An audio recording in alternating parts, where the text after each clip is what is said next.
Hi, I'm Adam. I design tabletop role-playing games, but I am also a GM. Welcome to my ongoing video series, Finding My Next Favorite TTRPG. Every video I look at a new game, this time Savage Worlds, and my hope each time is that I will find my next favorite game. One of my criteria is that it is a fantasy game, but not too niche, not one specific fantasy setting.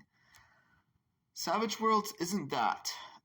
It is any setting, but it promises that it won't come up lacking in any setting. And that's fine. I'm fine with games that include the totality of fictional experiences, but can also be used for a specific fantasy campaign. The rules also early on focus on action, not stats or bookkeeping. It also says you need polyhedral dice and a deck of playing cards. Grid play is highly recommended, so much so that speed is expressed in inches. I don't know. This is the hang-up I had with MCDM's game coming out in 2025. I don't know how I feel about playing only grid style, which is what Savage Worlds is designed for. I'm used to Theater of Mind Online. In terms of bioessentialism, Savage Worlds does use the term race, which is problematic, and also has half races, which I've discovered is also problematic.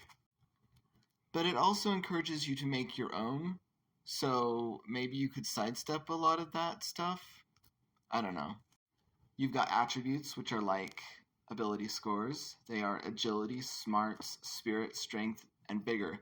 Instead of them being a score or a modifier like 12 or +1, they are dice. So you might say, I have an agility of D4, or I have a spirit of D10. You get 15 skill points when you start. These are your learned abilities, skills, and for each point you increase the die type. So you might go from D4 to D6 to D8, depending on how much you want to allocate to any one particular skill. You can also gain edges or incur hindrances, and these are just basically positive and negative attributes. I shouldn't have said attributes, not attributes, because those are the 5: agility, smart, spirit, strength, vigor. These are other things. And that sounds pretty cool on the face of it, but oh boy, when I got to the hindrances section, some hindrances are things like obese, blind, hard of hearing, and ugly. I don't like Savage Worlds hindrances. Some of these are fat shaming. Some of these are would be offensive to people with disabilities. I'm hard of hearing, and I was certainly offended by calling the hard of hearing hindrance a hindrance. Because, yeah, can it make your life harder in some ways? Of course. Necessarily? No. Are there advantages to some of these? Sure. So, this is just a minefield, and they stepped all over in it. When it comes time to progress, those are measured in ranks. You just get a better attribute, or a better skill, or more skills, or more edges. Another thing that I wasn't sure about in terms of hindrances and edges is that some of them inform your character's personality. Like there's one called Bloodthirsty, which literally means that your character doesn't take prisoners. That feels restrictive, even more so than D&D's alignment, so I didn't like that either. To use an attribute or skill, you roll the die assigned to it. So if you have an agility of D4, then you roll a D4. And then if the result, and then apply any modifiers, and then the result, if it's 4 or better, is a success. And that's a really elegant, I like that. You've sort of sidestepped scores, and then also modifiers. You just have different dice depending on what your attribute is or skill is. Initiative is drawing a card jokers are wild, and then if you all draw tens or something, they have a particular order that the suits of cards should go in. So a 10 of clubs, for example, is higher than a 10 of spades. I'm not sure which is higher, though. And I've been looking for a new initiative system for a long time, so I got pretty excited when I was like, ooh, a deck of cards. I'm glad that I've been exposed to a new type of initiative. But I think this one still has the same problems that initiative poses for me, which is it interrupts gameplay. You have this build up to a climactic scene that starts a battle, and then suddenly, well, instead of rolling dice, you're drawing cards. I just think that there's too much of an interruption in gameplay that way. Especially when you consider that in Savage Worlds, you draw cards at the beginning of every single round. And while I appreciate that drawing cards is faster than rolling dice and recording those in order, because you can just say, okay, I'm looking for the highest card who has a 20, who has a 9, or not a 20, who has a jack, who has a 10, who has a 9, and going down. But it's still an interruption, and especially if you have to look all around the table to see who has the next card.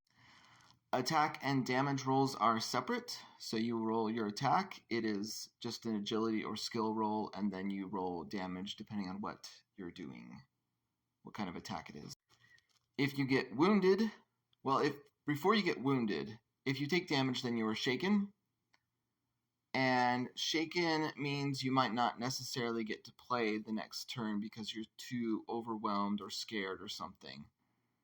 And I don't really like turns that take away players' agency, so I'm not a big fan of that.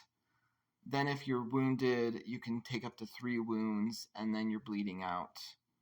If you're bleeding out, that means you have to make bigger rolls, and that's a lot like death saving throws. So at least in this way, it wasn't far enough away from D&D 5th edition, which I'm distancing myself from, as I would like it to be. There are lots and lots of spells, a whole chapter of them. If you like ooey gooey spells, that's great. You have a lot of options. I don't really like having a mechanically distinct spell for every single... each one is a packet of rules, and I don't like these different packets of rules for every single tiny spell. I just think it's a really inelegant way of making a game. There doesn't seem to be a lot of mobility in the game because enemies can attack as a free action if you move out of their reach in combat. So you'll probably just become sort of deadlocked, like in D&D 5th edition. When you approach each other, then you have to stop because nobody wants to move to give the other one a free action to attack them. And in terms of bioessentialism, again, I looked up a couple of creatures in the creature section, I guess, and it looks like they have a lot of bioessentialism there. Goblins are described as sinister, and orcs are described as savage, with pig-like features and foul temperaments. These humanoid creatures who have free will and are sentient are all one way, and I don't really like that. Could Savage Worlds be my next favorite TTRPG? I'm definitely better off for having read it. I really like their attributes and the way that it's a notation of dice instead of anything else. I really like the way that skills are the same. And mechanically, I don't have any problem with Savage Worlds, at all. But the hindrances that are offensive, the bioessentialism that pervades the book, the fact that initiative and attack and damage rolls are preserved makes me hesitant to ever want to call this my favorite TTRPG. I could homebrew them, and make up new rules, but then it would be a different game. So I might as well build a whole new game from scratch, is my thinking. So I'm still looking for my next favorite tabletop role-playing game.